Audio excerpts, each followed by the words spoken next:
RTC depot ముందు ధర్నా కార్యక్రమాన్ని నిర్వహిస్తా ఉన్నాం. ఈ ధర్నా కార్యక్రమానికి చెరుకుచెర్ల గాబ్రియల్ గారు అధ్యక్షత వహించారు. ప్రధానమైనటువంటి డిమాండ్ ఏదైతే ఈరోజు నందికొట్కూరు నియోజకవర్గం అనేటువంటిది ఆర్టీసీ డిపో అనేటువంటిది ఇది జాతీయ రహదారికి అనుసంధానంగా ఉంది. ఈరోజు ఉన్నటువంటి కర్నూలు కానీ ఇటు నంద్యాల కానీ ఆత్మకూరు కానీ మరి హైవేకి సంబంధించి గుంటూరు కానీ విజయవాడ కానీ బెంగళూరు హైదరాబాదు అంటే ఈ ప్రాంతాలకు మొత్తం కూడా కేంద్రీకరంగా ఉన్నటువంటిది ప్రధానమైనటువంటి రహదారి శ్రీశైలానికి కూడా ఈరోజు నియోజకవర్గంగా మరి పక్కన ఉన్నటువంటి నియోజకవర్గం. అలాంటి ఆర్టీసీ డిపో ఈరోజు ప్రాధాన్యమైనటువంటి డిపో ఇది. అంటే ఇక్కడ ఉన్నటువంటి డిపోకు మరి ఏదైతే నవనందికి సంబంధించి నందికొట్కూరు ఇది అంటే ఈ ప్రాంతంలో ఆర్టీసీ డిపోలో నిత్యం కూడా రవాణా జరిగేటువంటి పరిస్థితి. అలాంటి డిపోలో మరి ఉద్యోగస్తులు కానీ కార్మికులు కానీ ప్రజలు కానీ ప్రయాణికులు వచ్చేటువంటి బైక్ 2-వీలర్ వాహనాన్ని ఎక్కడ పెట్టుకోవాలో అర్థం కాని పరిస్థితి. గతంలో డిపో ఆధ్వర్యంలోనే ప్రైవేటు వేలం వేసి దాన్ని ఇక్కడ నిర్వహించేటువంటి పరిస్థితి. అయితే ఈ మధ్య కాలంలో ప్రయాణికుల ద్వారా కానీ ప్రైవేటు వ్యాపారస్తుల ద్వారా ఈరోజు వచ్చేటువంటి సమస్య ఏముందంటే ఈరోజు ఏదైతే డిపోలో వేలం పాడతారో ఆ వేలం పాడేటువంటిది ఉదాహరణకు ₹1,00,000 అయితే దానికి 6 లక్షల రూపాయలు డిపాజిట్ చేయాలా. అంటే ఒక 6 మాసాలు డిపాజిట్ చేస్తేనే వేలం వేసేటువంటి వాళ్ళకి ఈరోజు దానిలో ప్రాధాన్యత ఇస్తారు.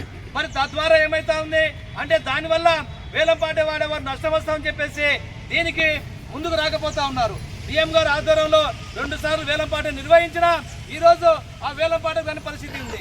కారణం ఏంటని చెప్పేసి మేము విచారిస్తే దీనివల్ల నష్టం జరుగుతూ ఉంది.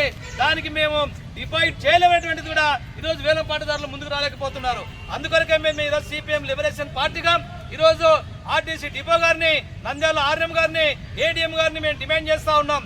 ఈ రోజు వేలంపాటలో డిపాజిట్ను 6 మాసాలు అయితే ఎవరికి ముందుకు రారో అందుకొరకే మేము కోరేది ఏంటంటే ఈ రోజు ఏదైతే కనీసం 2 నెలలు ఆరక డిపాజిట్ చేస్తే వాళ్ళు ముందుకు వస్తారు. లేదు ఈరోజు వేలంపాట తగ్గొచ్చు ఎక్కొచ్చు కానీ దాని ప్రకారంగా ఇవ్వాలి తప్ప దీన్ని తగ్గిస్తే ఇంకా తగ్గుతున్నటువంటిది ఒక ఆందోళన ఈరోజు డిపార్ట్మెంట్ చెందుతా ఉంది. ఇది సరైనది కాదు. అయితే ఆ రకమైనటువంటిది ప్రైవేటు యాజమాన్యం ముందుకు రాకపోతే ఈరోజు ఆర్టీసీ యాజమాన్యమే దీన్ని నిర్వహించాలి. ఆ రకమైనటువంటి దాన్ని కూడా రవాణా సౌకర్యాలకు ఉన్నటువంటిది ప్రజలకు బైక్ పార్కింగ్ ఏర్పాటు చేయకపోతే కేవలం రవాణా ద్వారా వచ్చేటువంటి ఆదాయాన్ని ఈరోజు ప్రభుత్వం తీసుకుంటుంది. అంటే ఈరోజు బైక్ల ద్వారా కూడా ఆ రకమైన టోకెన్ ఏర్పాటు చేసి దాని ద్వారా కూడా ఆదాయం తీసుకోవచ్చు. అంటే దీన్ని సరైన పద్ధతిలో నిర్వహించేదానికోసం కూడా ఆర్టీసీ డిపో మేనేజర్ గారు ఆర్ఎం గారు ఏడీఎం గారు తక్షణమే ఆ రకంగా చర్యలు తీసుకోవాలని మేము డిమాండ్ చేస్తూ ఈ ధర్నా కార్యక్రమం నిర్వహించాం. ఇప్పుడే డిపో మేనేజర్ గారు కూడా ప్రతిపత్రం ఇచ్చాం. తక్షణమే గనక ఈ సమస్యను పరిష్కరించకపోతే ఈ డిపోల ముందు మళ్ళీ ఒక 10 రోజులు టైం ఇస్తాం. ఏర్పాటు చేయకపోతే ఈ డిపోల నుంచి బస్సును గాని మేనేజర్ని గాని ఎవరిని కూడా బయటికి వెళ్లకుండా ఆందోళన కార్యక్రమం చేస్తామని చెప్పేసి హెచ్చరిస్తా ఉన్నాం. సత్వరమే పై అధికారులతో మాట్లాడి సమస్యను పరిష్కరించాలి. ఎందుకోసం అంటే ఈరోజు డిపోలో బైకులు అక్కడ పెడతా ఉన్నారు. ప్రయాణికులు రావడానికి ఇబ్బందికరంగా ఉంది. అదే కాదు అక్కడ బైక్ పెడితే హైదరాబాద్ బెంగళూరు వెళ్లాలంటే ఆ బైక్ ఉంటుందో లేదో దొంగలకు చోరీ గురవుతా ఉంది. మరి దీనికి రక్షణ ఎవరు? ప్రయాణికులకు మరి బాధ్యులు ఎవరు?